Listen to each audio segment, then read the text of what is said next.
Hello students, in today's session we will be discussing the JEE Main and Advanced problem of electrochemistry in the previous years which have came into the examination, है ना। तो जो questions आए हैं उनको देखते हैं और कौन कौन से एरियाज को स्पेशली टच किया इलेक्ट्रोकेमिस्ट्री में से वो भी देखते हैं। पहले जो सॉल्यूशंस हम देख रहे हैं वो JEE मेन प्रॉब्लम्स के देख रहे हैं।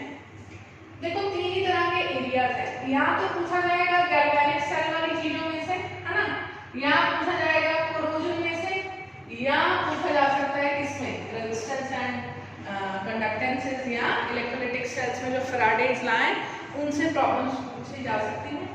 सबसे पहली प्रॉब्लम में देखते हैं, given is the resistance of a 0.2 m solution is 50 Om.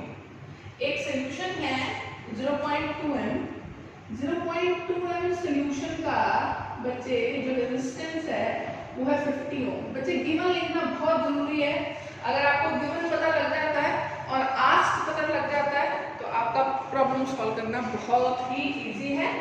0.2 m solution है हमारे पास जिसका रेजिस्टेंस है 50 ओम और इस सॉल्यूशन का स्पेसिफिक कंडक्टेंस कापा दिया हुआ कितना 1.3 साइमन मीटर इनवर्स।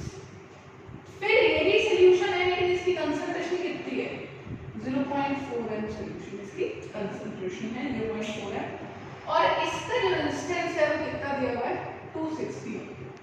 रेजिस्टेंस दिया हुआ है 260 ओम और पूछा हुआ है इस सेल की मोलर कंडक्टेंस निकालना।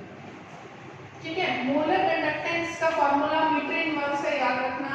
मोलर कंडक्टेंस का फार्मूला होगा कापा बाय मोलैरिटी और नीचे 1000 आएगा, है ना। अगर ये सेंटीमीटर में होता तो ऊपर 1000 होता, डेसीमीटर इनवर्स तो 1000 आता ही नहीं। Lambda molar is equal to kappa by molarity into 1000, लेकिन ये कापा यहाँ नहीं चलेगा बिकॉज़ कापा कंसंट्रेशन डिपेंडेंट होता है ना। कंसंट्रेशन चेंज हो रही है तो ये कापा चेंज होगा। हम इसको बोलते हैं रेजिस्टेंस बेटा किसके बराबर होता है रो L बाय A और रेजिस्टेंस को बेटा मैं क्या लिख सकती हूँ 1 by kappa L bye. Similarly इधर जो रेजिस्टेंस है R डैश वो किसके बराबर होगा 1 by kappa dash L by A। L by A दोनों ही केसेस में क्या रहेगा कांस्टेंट, है ना। तो अगर हम यहाँ से L बाय A निकाल के यहाँ पुट करते हैं, रेजिस्टेंस इस सेल का हमें गिवन है, इस सेल का कापा पता लग जाएगा। कापा पता लगते ही मोलैरिटी गिवन है, इस सेल की मोलर कंडक्टेंस हमें पता लग जाएगी। तो देखते हैं, तो रेजिस्टेंस आपको कितना दिया हुआ 50 1 बाय 1.3 L बाय A। तो बच्चे L बाय A यहाँ कितना आ गया 50 इंटू 1.3 मीटर इनवर्स। तो L बाय A मैंने आपको लेक्चर में भी बताया था, L by A is called cell constant और वो सेल कांस्टेंट कितना आ गया 50 into 1.3 that will remain constant.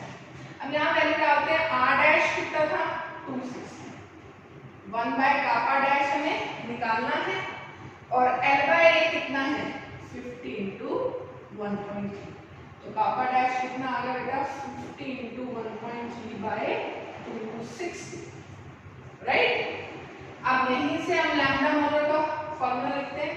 Kappa dash की जगह आप क्या लिख सकते हो 50 into 1.3 by 260, this is kappa dash.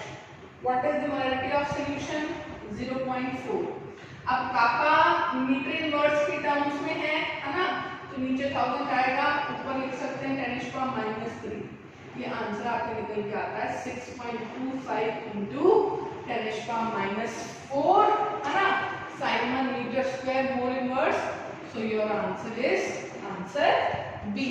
तो फर्स्ट प्रॉब्लम जो थी उसमें हमें सेल कांस्टेंट निकालना था गिवन वैल्यू से।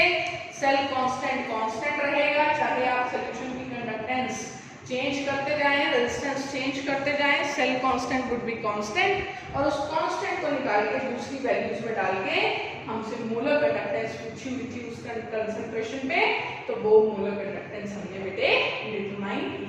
So this was the very first question regarding resistance and conductance from electrochemistry. This question has been asked in JEE Main 2014 exam. Let us see the question number 2.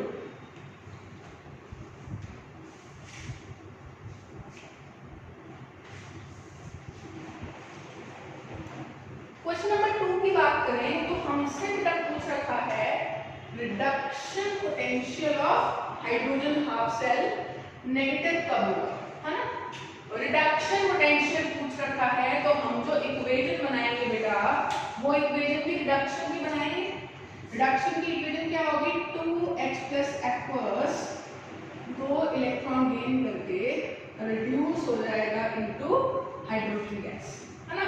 2h plus aqueous plus 2 electron reduce होके hydrogen gas बनाएगा। और last equation बच्चे यहाँ लगाएं तो E cell is equal to E naught cell minus 0.0591 by n log product की concentration divided by reactant की concentration. आप सबको पता है हाइड्रोजन इलेक्ट्रोड का E naught सेल हम क्या लेते हैं, 0 माइनस 0.0591। कितने इलेक्ट्रॉन्स का चेंज करवा रहे हैं, 2 लॉग प्रोडक्ट कौन है, हाइड्रोजन, तो pressure of hydrogen divided by reactant कौन है, H plus raise to the power of its stoichiometry, H plus का स्क्वायर कर दिया। E cell is equal to 0 minus 0.0591 by 2 log pressure of H2 by H plus का square. अब इसको negative रखना है ना, माइनस 0.0591 by 2 इसको नेगेटिव रखना है to keep E cell negative. Pressure of hydrogen should be greater than H plus का स्क्वायर, ये कंडीशन होगी। ये टर्म अगर पॉजिटिव होगी तभी ये पूरी टर्म कैसे निकल के आएगी, नेगेटिव निकल के आएगी। ये तभी पॉसिबल है जब pressure of hydrogen H plus के स्क्वायर से ज्यादा हो। ऐसा कहाँ हो रहा है, ऑप्शन ए देखो, 2 इज ग्रेटर देन 1 का square, yes. B 2 is greater than 2 का square, no. C 1 is greater than 2 का square, definitely not. And D 1 is greater than 1 का square, no, it is equal. So the condition satisfying the above is only A. So bete answer of this question is A. Very simple. Using Nernst equation we could determine. Okay. The next question was asked in JEE Main 2016. Very elementary, very basic question. थोड़ा बहुत 10th में भी बच्चों ने इसके बारे में सुना होता है। Galvanisation is applying a coating of, है ना। गैल्वेनाइजेशन के प्रोसेस में आप किसकी कोटिंग करते हैं, है ना। गैल्वेनाइजेशन को ब्रीफ कर देती हूँ। Galvanization is also known as sacrificial protection. Galvanization is also known as sacrificial protection. Iron को कोरोजन से बचाने के लिए इसके ऊपर किस मेटल की कोटिंग करते हैं, जिंक की करते हैं। और इस प्रोसेस को ही हम क्या कहते हैं, galvanization. Zinc being more reactive than iron gets corroded earlier, saving the iron part, है ना। तो गैल्वेनाइजेशन क्या प्रोसेस है, galvanization process is the process of applying a coating of zinc over the surface of iron. So the answer of this question is बेटे zinc. Next question देखें, आपको कुछ species के रिडक्शन पोटेंशियल दे रखे हैं। ये देखो Cl2Cl minus reduction, chromium 3+2 chromium reduction, dichromate to chromium reduction, permanganate to manganese reduction. Given are some reduction potentials और आपसे पूछा क्या है, identify the strongest reducing agent. बच्चों स्ट्रॉन्गेस्ट रिड्यूसिंग एजेंट कौन होगा, स्ट्रॉन्गेस्ट रिड्यूसिंग एजेंट मतलब खुद का क्या हो, ऑक्सीडेशन, इटसेल्फ गेट्स ऑक्सीडाइज, है ना। जो खुद ऑक्सीडाइज होगा आसानी से वही स्ट्रॉन्गेस्ट रिड्यूसिंग एजेंट होगा। और जो खुद ऑक्सीडाइज होती है स्पीशीज उनका SOP ज्यादा होता है, SRP कम होता है। तो बेसिकली जिसका SRP कम है वो कैसे एक्ट करेगा, स्ट्रॉन्गेस्ट रिड्यूसिंग एजेंट की तरह और खुद ऑक्सीडाइज होगा। इधर है 1.36, 1.33, 1.51, इधर रिडक्शन पोटेंशियल कितना है -0.74 वोल्ट। इसका मतलब इस केस में जो रिएक्शन होगी वो ये होगी कि क्रोमियम खुद ऑक्सीडाइज हो जाएगा, किसमें, क्रोमियम 3+ में खुद ऑक्सीडेशन शो कर रहा है, इसलिए एजेंट बच्चों कौन सा हो जाएगा, रिड्यूसिंग एजेंट, और खुद ऑक्सीडेशन शो कर रहा है, इसके लिए कंडीशन है कि इस रिडॉक्स कपल का SRP सबसे कम होना चाहिए। तो उस बिहाफ पे बेटा क्रोमियम ऑक्सीडाइज हो रहा है, क्रोमियम 3+ ऑक्सीडाइज हो रहा है, क्रोमियम ऑक्सीडाइज हो रहा है, इसलिए क्रोमियम स्ट्रॉन्गेस्ट रिड्यूसिंग एजेंट है, क्रोमियम 3+ नहीं है। इस क्वेश्चन का बच्चे जो आंसर होगा वो क्या होगा, ए। तो मुद्दे की बात, स्ट्रॉन्गेस्ट रिड्यूसिंग एजेंट कौन होता है, जिसका खुद का ऑक्सीडेशन आसानी से हो, और ऑक्सीडेशन उस स्पीशीज का आसानी से होता है जिसका SOP स्टैंडर्ड ऑक्सीडेशन पोटेंशियल ज्यादा होता है। स्टैंडर्ड ऑक्सीडेशन पोटेंशियल अगर ज्यादा है तो वेरी ऑब्वियस उसका स्टैंडर्ड रिडक्शन पोटेंशियल क्या होगा, सबसे कम। और गिवन डाटा से अगर हम एनालाइज करें तो उसके अकॉर्डिंग जो सबसे कम SRP रख रहा है वो क्रोमियम टू क्रोमियम 3+ वाला रिडॉक्स कपल रख रहा है, इसलिए स्ट्रॉन्गेस्ट रिड्यूसिंग एजेंट बच्चों इसमें कौन सा है, क्रोमियम। फर्दर क्वेश्चंस हम देखेंगे फैराडेज लॉ से। हाँ जी बेटा, नेक्स्ट क्वेश्चन अगर हम देखें जो मैंने बोला था फैराडेज लॉ से होंगे, तो पहला क्वेश्चन देखते हैं कि 2 Farad of electricity is passed through a solution of copper sulfate. The mass of copper deposited at cathode, है ना, the mass of copper deposited at cathode पूछा हुआ है, और इलेक्ट्रिसिटी कितनी पास की है, 2 Farad। बैलेंस इक्वेशन देखते हैं, कॉपर सल्फेट में कॉपर कौन सी ऑक्सीडेशन स्टेट में बेटा, 2+, और आपको पता है 2 इलेक्ट्रॉन्स खाके ये क्या बनाएगा, कॉपर सॉलिड। तो बेसिकली 2 मोल इलेक्ट्रॉन्स जो हैं वो 1 मोल कॉपर को डिपॉजिट करेंगे, और आप सबको पता है 2 मोल इलेक्ट्रॉन्स पे चार्ज कितना होता है, इलेक्ट्रिसिटी कितनी होती है, 2 फैराडे।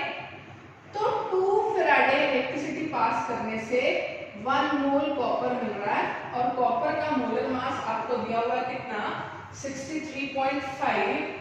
तो ये कितना पास होगा, कितना प्रोड्यूस होगा, 63.5 ग्राम प्रोड्यूस होगा। तो सिंपल यही क्वेश्चन था कि 2 फैराडे इलेक्ट्रिसिटी पास की है एक ऐसी सॉल्यूशन कॉपर सल्फेट की सॉल्यूशन में से, तो बताओ कॉपर का कितना मास डिपॉजिट होगा, तो दिख रहा है 2 Faraday will deposit 63.5 grams of copper.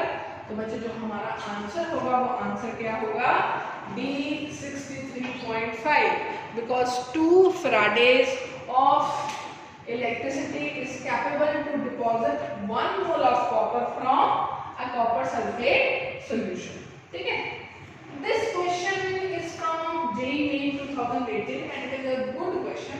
It would require the knowledge of T block also.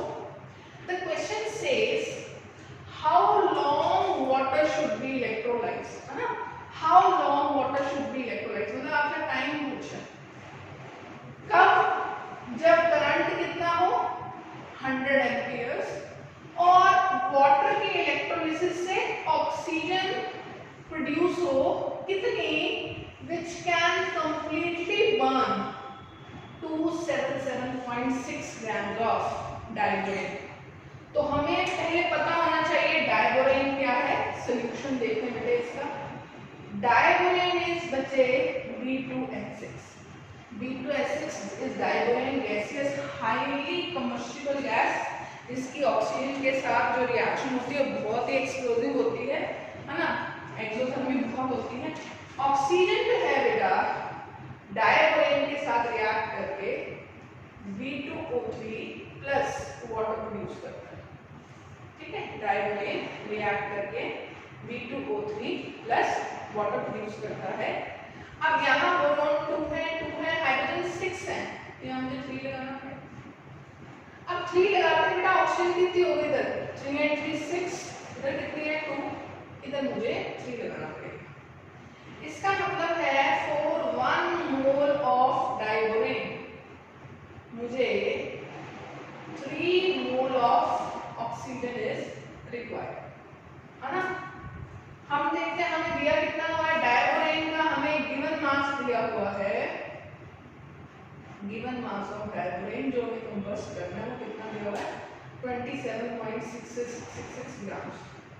अच्छा मोलर मास देखें डायबोरेन का, तो बोरोन का मास कितना है, एक बोरोन का मास है 10.8, दो बोरोन 10.8 और प्लस क्या कर देंगे इसमें 6, 8 and 8 16, 1 21.6 plus 6, this is 27.6 है ना।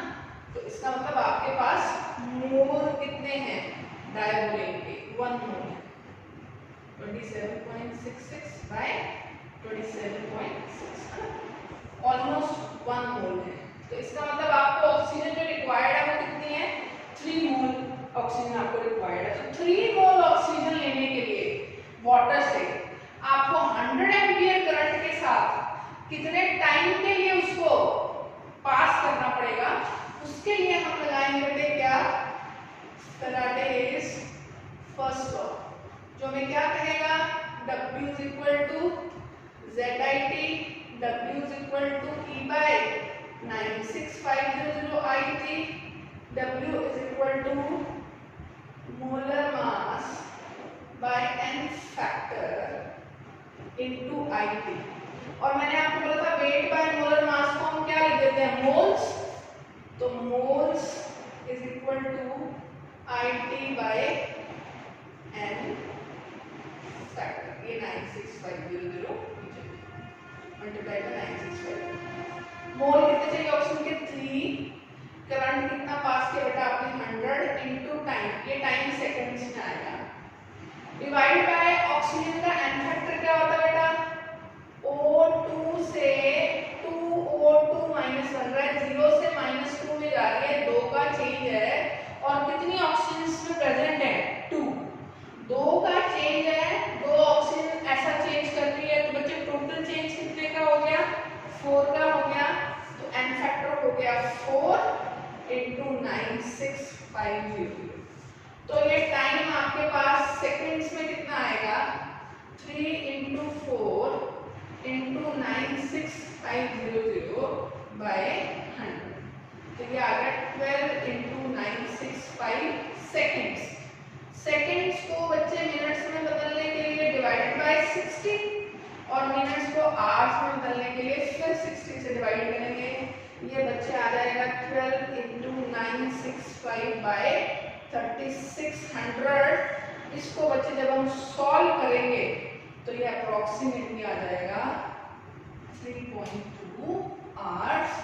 तो आपका जो आंसर रहने वाला है इसमें, आपका आंसर रहने वाला है 3.2 आवर्स। तो देखो बेटा इसको कहते हैं इंटरडिसिप्लिनरी क्वेश्चंस, है ना, जब आपके क्वेश्चंस में सिर्फ एक ही चैप्टर से कंसेप्ट ना लग के एक से ज्यादा चैप्टर्स के कंसेप्ट लगे। जैसे यहाँ पे आपको पता होना चाहिए था डायबोरेन क्या है और डायबोरेन ऑक्सीजन के साथ कंबस्ट करके क्या प्रोड्यूस करती है, तभी आपको पता लगता है कि आपको 3 मोल ऑक्सीजन रिक्वायर्ड है और तभी आप क्या लगा सकते थे Faraday's law. So that is why the competitive approach is quite interdisciplinary approach, मतलब एक से ज्यादा चैप्टर्स को मिक्स करके आपसे पूछा जाएगा। तो अब हम आगे 2019 में या 2020 में जो क्वेश्चंस पूछे हैं इलेक्ट्रोकेमिस्ट्री से उसको भी डिस्कस करेंगे।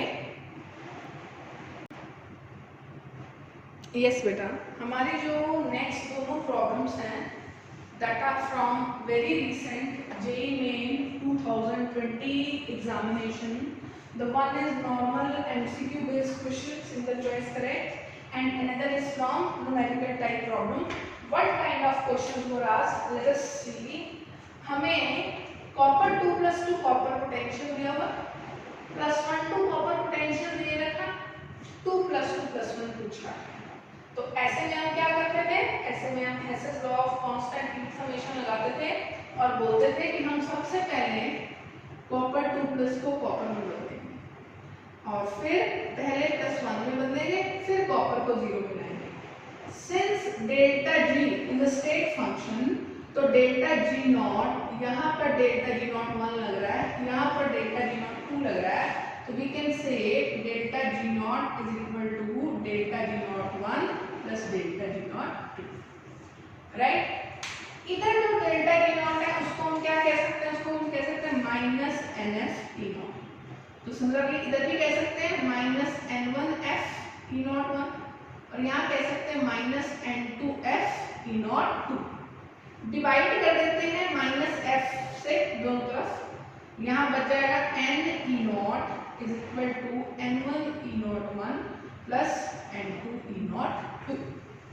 अब देखते हैं यहाँ प्लस 2 से 0 आ रहा है, तो बच्चे एन फैक्टर क्या है 2, और प्लस 2 टू 0, प्लस 2 टू 0 का पोटेंशियल कितना दिया हुआ है 0.34 is equal to plus 2 to plus 1 n factor 1 plus 2 to plus 1 इसका पोटेंशियल हमसे पूछा है, plus 1 to 0 n factor is 1 and plus 1 to 0 the potential given to us is 0.52। तो 2 into 0.34 ये हो गया बच्चों 0.68 minus 0.522 is equal to x।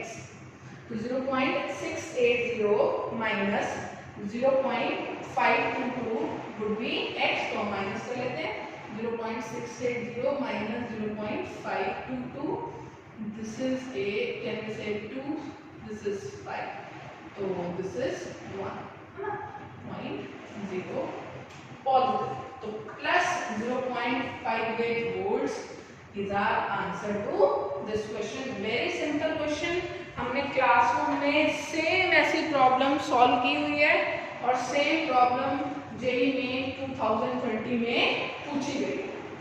Next देखते हैं, नेक्स्ट फिरनास इक्वेशन से क्वेश्चन है, ये एक हाफ सेल रिएक्शन आपको दी हुई है, ठीक है, और बोला हुआ है इस सेल का ई नॉट जो है वो कितना है माइनस 1.23 वोल्ट, और आप इस इलेक्ट्रोड का पीएच बताएं, इलेक्ट्रोड का पोटेंशियल बताएं एट पीएच 5, है ना। ये गैस है, ये एक्वस है, ये लिक्विड है। प्योर लिक्विड को लेते नहीं, गैस का प्रेशर दिया नहीं हुआ, मतलब 1 atm है, पीएच 5 है, तो बेटा सॉल्यूशन में हम क्या कहेंगे, सॉल्यूशन में हम कहेंगे कि जो H+ की कंसंट्रेशन है वो हमें कितनी लेके चलनी है 10⁻⁻⁵। तो सॉल्व करते हैं हम, यहाँ ई सेल हमें निकालना है, E naught cell minus 0.0591 by n log H+ की कंसंट्रेशन, बेटा E cell is E naught cell minus 0.0591 by n log H+ raise to power 4। अब इस क्वेश्चन में देखिए बेटा, हमें ई नॉट सेल दे रखा है माइनस 1.23 डाल दिया, माइनस 0.0591 बाय n, n क्या है 4 इलेक्ट्रॉन ट्रांसफर हो गए तो बाय 4 लॉग H+ की पावर 4। अब pH 5 का H+ 10⁻⁻5 है 4 आगे आ गया, कैंसिल हो गया, 10⁻⁻5 -5 भी आगे आ गया, minus minus plus 0.0591 into 5 approximately बेटा आपके पास ये आंसर क्या आ जाएगा माइनस 0.93 वोल्ट्स। अब देखो बेटा कॉम्पिटिशन्स में माइनस ही लिखना पड़ेगा आपको, डबल डेसिमल डिजिट तक जाने के लिए बोला होता है आंसर में विद साइन।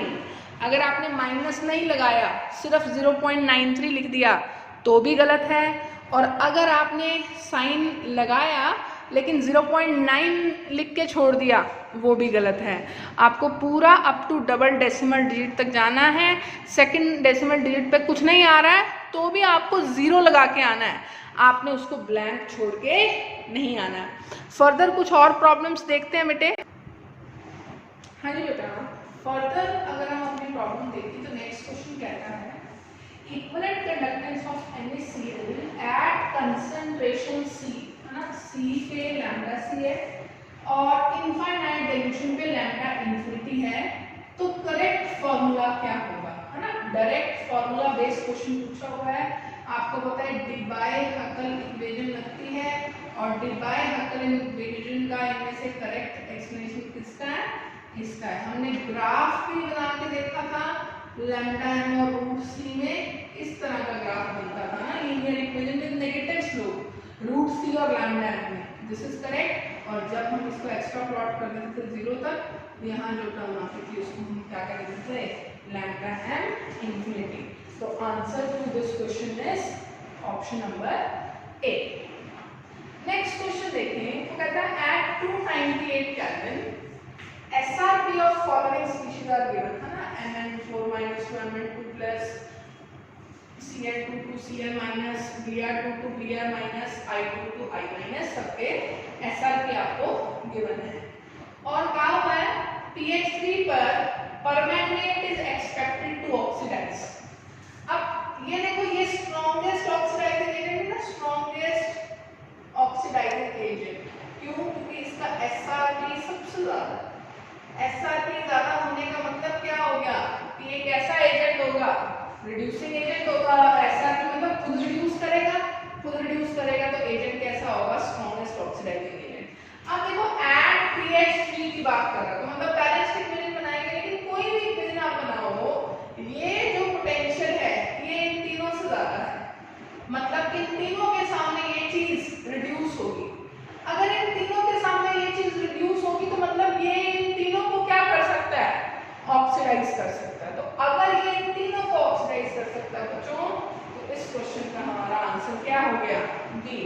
तो टेक्निकली हम SRP वैल्यूज को देख के भी आंसर कर सकते हैं कि कौन सी स्पीशीज जो है that can act as good oxidant and reductant. अभी तक के जितने भी प्रॉब्लम्स बेटा हमने डिस्कस की हैं, तो आपने देखा होगा उसमें जो मेजर प्रॉब्लम्स हैं वो SRP और SOP वैल्यू से ही रिलेटेड है ना। नेक्स्ट क्वेश्चन भी बेसिकली इसी पर रिलेटेड है। तो it is very important to understand that by the given value of SRP और SOP how we can identify that the given species will get oxidized or will it get reduced, है ना। तो एक question देखते हैं फिर से। 3 redox couple के आपको SRP दिए हुए हैं, जिंक, निकल, आयरन। अब मेरी बात देखें, SRP जिसका कम होगा उसकी टेंडेंसी टू ऑक्सीडाइज ज्यादा होगी, मतलब उस मेटल की रिएक्टिविटी भी क्या होगी, ज्यादा। ये मैंने क्लास में बहुत अच्छे से बताया था कि मेटल्स की रिएक्टिविटी किसमें है, इलेक्ट्रॉन लूज करने में। इलेक्ट्रॉन लॉस को क्या कहते हैं, ऑक्सीडेशन। तो मतलब वो मेटल जो आसानी से ऑक्सीडाइज हो जाएगा, उस मेटल की रिएक्टिविटी बहुत ज्यादा होगी। अगर आसानी से ऑक्सीडाइज होगा तो उसका मतलब है उस मेटल का SOP बेटे क्या होना चाहिए, ज्यादा। अब वेरी ऑब्वियस कि अगर SOP ज्यादा है तो SRP क्या होना चाहिए उस स्पीशीज का, उतना ही कम। तो जिस मेटल का SRP ज्यादा होता है, कम होता है, उस मेटल की रिएक्टिविटी ज्यादा होती है। और इसमें सबसे कम SRP किसका है, जिंक का। तो most reactive is zinc. Zinc के बाद SRP कम किसका है, आयरन का, आयरन और फिर nickel. This you can say we have order of reactivity of metal. अब आपको ये पता है कि हमेशा X जो है that should be more reactive then Y, तभी ये रिएक्शन क्या है, स्पॉन्टेनियस। अब आपको पता है जिंक तो है मोर रिएक्टिव, तो चाहे आयरन हो चाहे निकल हो, X जो है वो जिंक हो सकता है। X कभी भी गिवन कंडीशन में निकल नहीं हो सकता। इन दोनों ऑप्शंस में X को निकल दे रखा है, निकल नहीं हो सकता। और अगर X आयरन है तो Y निकल हो सकता है, less reactive than iron. Y Zn नहीं हो सकता, रॉन्ग। X Zn हमेशा होगा, चाहे यहाँ निकल हो चाहे आयरन हो, because Z is more reactive than iron and निकल। तो this reaction would only be spontaneous when X is more reactive than Y, and X would be more reactive because the reduction potential of X would be less. Reduction potential जितना कम होगा, oxidation potential उतना ज़्यादा होगा, tendency to get oxidise उतनी ज़्यादा होगी, metal की reactivity उतनी कम होगी। तो this is how you can relate metals reactivity and could determine that which metal can displace which of the given metals so that the reaction could be spontaneous. Yes beta. Next question is again for JEE Main 2020 question paper, January shift, and this time the question is from Faraday's second law. Just see, the question says on passing a particular amount of electricity in AgNO3 solution. आप जो electricity pass कर रहे हैं बेटा वो किस solution में से पास कर रहे हैं? You are passing electricity through a solution of AgNO3, है ना। और ऐसा करने से जो सिल्वर डिपॉजिट हो रहा है बेटा वो कितना हो रहा है? 108 ग्राम सिल्वर डिपॉजिट हो रहा है, ठीक है। तो आपने इलेक्ट्रिसिटी पास की है AgNO3 सॉल्यूशन में से 108 ग्राम सिल्वर डिपॉजिट हो रहा है। तो वो बोलता है कि अगर सेम इलेक्ट्रिसिटी आपने पास की है इस प्रेशर और इस टेम्परेचर पर, तो बताओ ऑक्सीजन का volume how much you would obtain. ठीक है, तो सबसे पहले हम देखते हैं हमने इलेक्ट्रिसिटी पास कितनी की है। यू आर गेटिंग बेटा 108 grams of Ag, है ना। तो it means how much moles of Ag? You all know molar mass of Ag is 108 as well. So the moles of Ag we are getting is 1. किसमें से एक मोल मिल रहा है? AgNO3 solution में, जिसमें Ag+1 में। अब ये जो Ag+ एक्वस है ये एक इलेक्ट्रॉन लेगा बेटे और किसमें कन्वर्ट हो जाएगा? Ag solvent. इसका मतलब 1 मोल Ag लेने के लिए आपने सॉल्यूशन में से बचे कितनी इलेक्ट्रिसिटी पास की? 1 फैराडे इलेक्ट्रिसिटी आपने पास की। 1 फैराडे इलेक्ट्रिसिटी पास करने से आपको 1 मोल प्रोड्यूस हो रहा है कौन? सिल्वर। तो इसका मतलब इलेक्ट्रिसिटी पासिंग, है ना, जितनी इलेक्ट्रिसिटी आपने पास की है वो कितनी की है? 1 फैराडे, है ना। अब O2 चाहिए हमें। O2 आप सबको पता है सॉल्यूशन में O2 माइनस से आपको O2 लेना है, यहाँ 2 लगाना पड़ेगा और यहाँ 4 इलेक्ट्रॉन आए। तो इसका मतलब क्या हो गया? इसका मतलब हो गया 4 फैराडे से आपको 1 मोल O2 मिलेगी, है ना। 4 फैराडे से 1 मोल O2 मिलेगी। लेकिन आप पास कितने फैराडे कर रहे हैं? 1 फैराडे, 1 फैराडे। तो 1 फैराडे इलेक्ट्रिसिटी पास करने से आपको ऑक्सीजन के 1/4 मोल्स ऑब्टेन होंगे, राइट। अब मोल्स ने पूछे, क्या पूछा है? वॉल्यूम और दिया हुआ है टेम्परेचर, प्रेशर। तो यहां से लगाएंगे हम ideal gas equation which is Pv is equal to nRT. V would be nRT by T. How many moles? 1/4. R approximately 1/12. Temperature given to you is 273. Pressure given to you is approximately 1 atm और 1 bar, है ना। Technically थोड़ा सा फर्क होता है 1 atm और 1 bar में, but we could take it to be the same, है ना। और 0.0821 को हमने 1/12 लिख लिया। तो जब हम इसको बेटा सॉल्व करते हैं तो ये हमारे पास आंसर आता है अप्रोक्सीमेटली 5.675 लीटर्स। तो अप्रोक्सीमेटली 5.675 लीटर। आपको 2 डेसिमल डिजिट तक बताना है तो आप लिख के आएंगे 5.67 लीटर्स जो है वो ऑलमोस्ट आपको मिलेगा। आप सीधा भी बता सकते थे, है ना। ये कंडीशंस एसटीपी है ना, 1 बार प्रेशर एंड 273 केल्विन, ये कंडीशंस एसटीपी है। एसटीपी पर किसी भी गैस का 1 मोल कितनी वॉल्यूम रखता है? एंड एसटीपी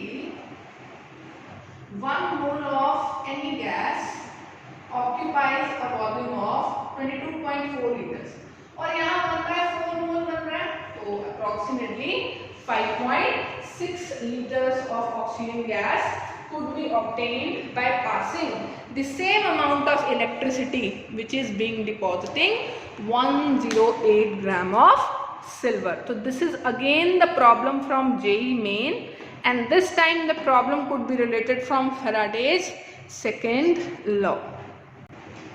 हाँ जी बेटा, next problem is very basic problem from JEE Advanced 2014 question paper.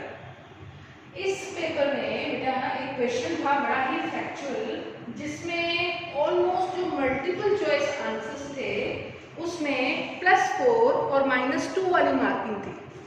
ठीक है, +4 और -2 की मार्किंग थी. अगर आपने सही आंसर्स पे टिक किया है तो all correct answers, if you have mark you will get +4.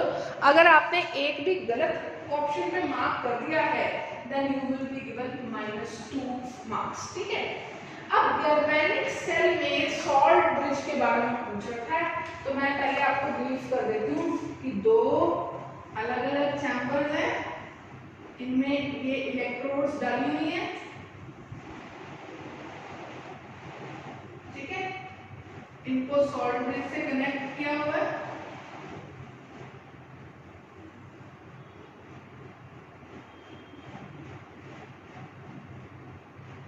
ये सॉल्ट ब्रिज है.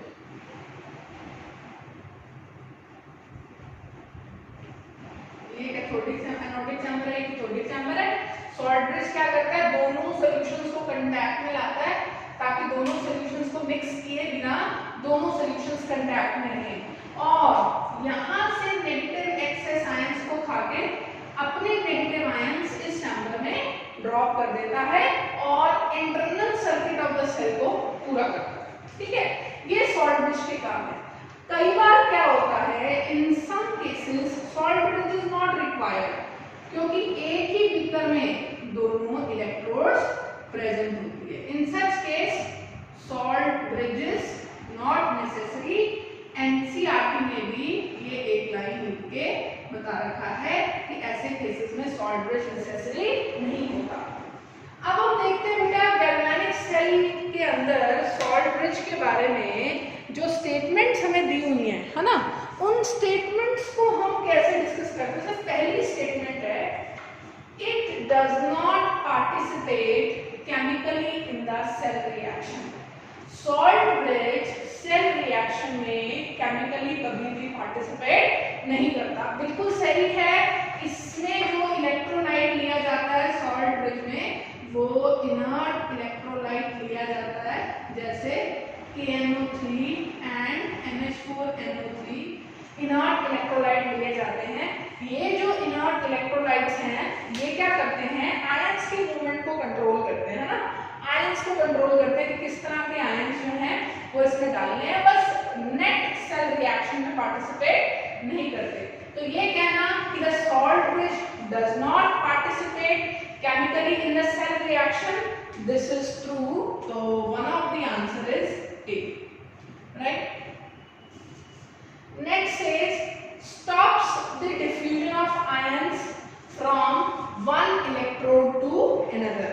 ये जो सॉल्ट ब्रिज है ये क्या करता है, आयंस की डिफ्यूजन को स्टॉप कर देता है फ्रॉम, ठीक है, from one electrode to another electrode, है ना. इसको हम कैसे बता सकते हैं, इसको आप ये कह सकते हैं कि ये ऐसा होता है क्यों, क्योंकि सॉल्ट ब्रिज इलेक्ट्रोड के आयंस को डिफ्यूज करने की बजाय, मतलब ये नेगेटिव आयन यहाँ से लिया लेकिन इस नेगेटिव आयन को ट्रेवल करके यहाँ नहीं भिजवाया, जो नेगेटिव आयन इसका खुद का था उसको ट्रेवल करवाया. तो मतलब इसने आयंस को डिफ्यूज नहीं किया इलेक्ट्रोड से.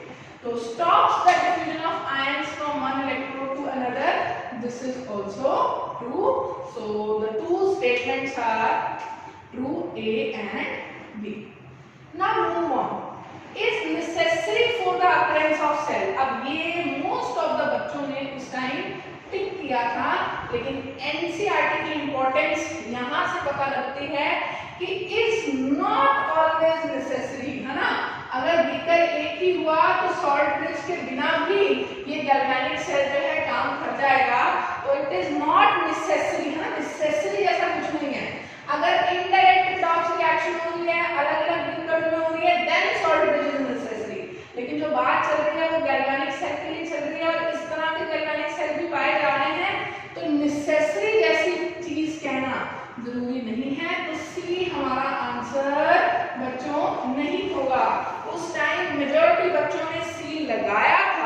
जिसकी वजह से बच्चों को -2 नेगेटिव मार्किंग को झेलना पड़ा था। तो is not necessary for occurrence of cell. Ensures mixing of two electrolytic solutions, दो इलेक्ट्रोलिटिक सॉल्यूशंस की मिक्सिंग ना करनी पड़े, इसलिए हमने सॉल्ट ब्रिज डाला था। ये स्टेटमेंट कह रही है कि this ensures the mixing of two electrolytic solution. तो this statement is definitely a wrong statement. So the right answer for this question is A, B. Very popular question. और इसी के बाद से बच्चों ने थोड़ा सा एनसीईआरटी को सीरियसली लेना शुरू कर दिया था कि बड़ी ही एक लाइन थी एनसीईआरटी की, उसी से एक पूरे क्वेश्चन को फ्रेम आउट कर दिया गया। हाँ जी बेटा। Next problem from JEE Advanced is again on the basis of the relative reduction potential of the species. Question देखते हैं बेटे, क्वेश्चन में क्या दिया हुआ है। क्वेश्चन में you have given nitrate ion और इसका रिडक्शन पोटेंशियल दे रखा है +0.96 वोल्ट। मतलब नाइट्रेट आयन का एक्वस सॉल्यूशन में जो रिएक्शन है उसके लिए रिडक्शन पोटेंशियल दे रखा है +0.96 वोल्ट, और कुछ मेटल्स के रिडक्शन पोटेंशियल्स की वैल्यू दे रखी है। देखो वेनेडियम के रिडक्शन पोटेंशियल की वैल्यू माइनस में ये है, आयरन, गोल्ड एंड मर्क्यूरी, ठीक है। और फिर पूछा हुआ है the pair of metals that are oxidized by NO3- in aqueous solution is or are. The pair of metals that are oxidized by NO3- in aqueous solution is or are. तो बेटा the key concept in the question is पूरी reaction का, है ना, reactions का E0 क्या आना चाहिए, पॉजिटिव होना चाहिए, ठीक है। अब metal that are oxidized by NO3- मतलब NO3- should get reduce, है ना, it should get reduced and the metal should get oxidized, है ना, मेटल को ऑक्सीडाइज हो जाना चाहिए और नाइट्रेट आयन रिड्यूस होना चाहिए। नाइट्रेट आयन रिड्यूस कब होगा, जब बेटा इसका SRP ज्यादा होगा, किससे, इस मेटल के SRP से, है ना। तो ऐसे metals, for metals whose SRP is less than SRP of nitrate will get oxidized by nitrate ion. This is the key. ऐसे मेटल्स जिनका SRP नाइट्रेट की SRP से कम है, मतलब ऐसे केसेस में नाइट्रेट रिड्यूस होगा और वो मेटल ऑक्सीडाइज हो जाएगा, है ना। ऐसे मेटल्स नाइट्रेट के साथ ऑक्सीडाइज हो जाएंगे। तो आपको रिडक्शन पोटेंशियल जो है नाइट्रेट से कम देखना है, इसका नाइट्रेट का है 0.96, है ना, -1.19 वोल्ट, यस कम है।